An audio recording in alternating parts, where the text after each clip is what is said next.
this young man starts taking offense just because members are walking by, looking at him, and suddenly he gets cross. For goodness sake, it's a golf course. Members are entitled to wander around it.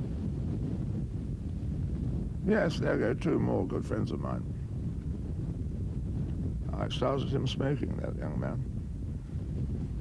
And here we got this young James Mark, or whatever he's called. Oh, look, he looks so cross just because some members are wandering around the course, as is their right and privilege. This is what they paid 40,000 to be a debenture holder. Stop it! For God's sake, we're trying to sit alone in here. They've got no sense, these young players. They wear Bermuda shorts, Bermuda tights, covered in sort of little spangles and things like that. Why can't they wear a tie?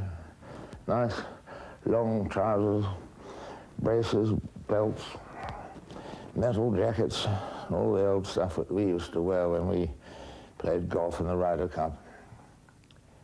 Ryder Cup.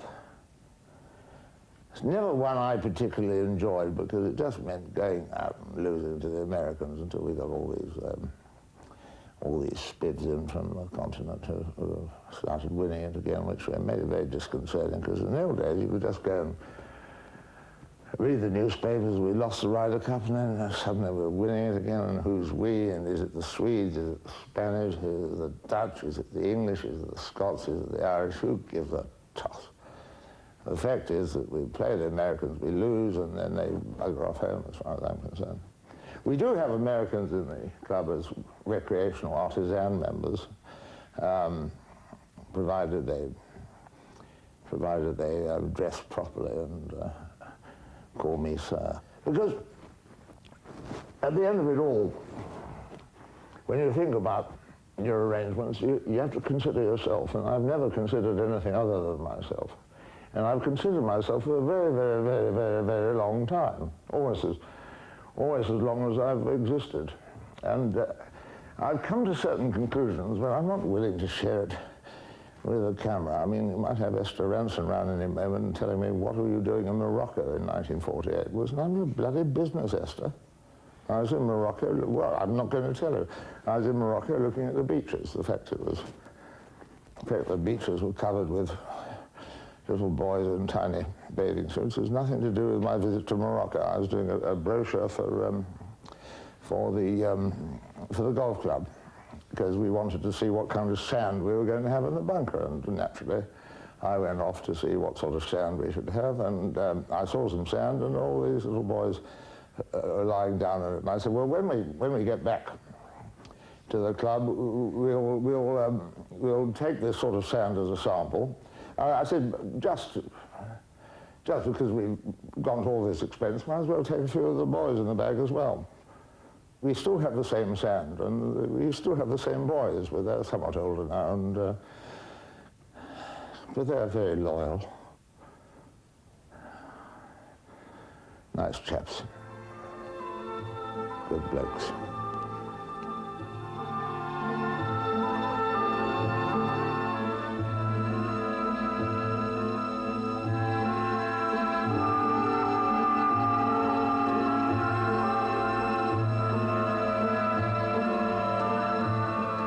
I find that if I stay here in the Antler room, a lot of people come up and ask me my views on women priests, and on the whole, I think, good heavens, there's no particular reason why a woman shouldn't be a priest or why a woman shouldn't be a woman, but that's not the issue. I mean, look what happened to the Catholic golf circle when they started having women caddies, like Fowler had the Fanny woman. No, I've got nothing against her. She's a strong, fine caddy. But do you want a woman distracting you from the other bit of the stuff that you're doing, which is, of course, the game of golf? I talked to the Pope recently, just on the telephone, because he can't get here as often as he used to, and asked him about the future of the game. And he's not a professional player, he's a professional pope. But his view was that golf would eventually become the goal of all mankind. When he used the word goal, of course he didn't mean it in the footballing sense, he meant the achievement of golf would be beckoning to everybody. Todo el mundo, he said, which was surprising since he's Polish with that bad hip injury. But I see the future of golf this way. No particular sponsorship, just beautiful links courses with beautiful sunshine flooding down on them, onto which we can look out of the window from here in the Antler Room and see, listen, young boys, striding, naked if they wish, and naked if I wish, all over the links, unencumbered by clubs or costume or all that stupidity which surrounds the game. Just young lads in the nude, wandering round from bunker to bunker, from course to course, but all in view of the Antler Room here. I see the minimum age of the boys as being 1.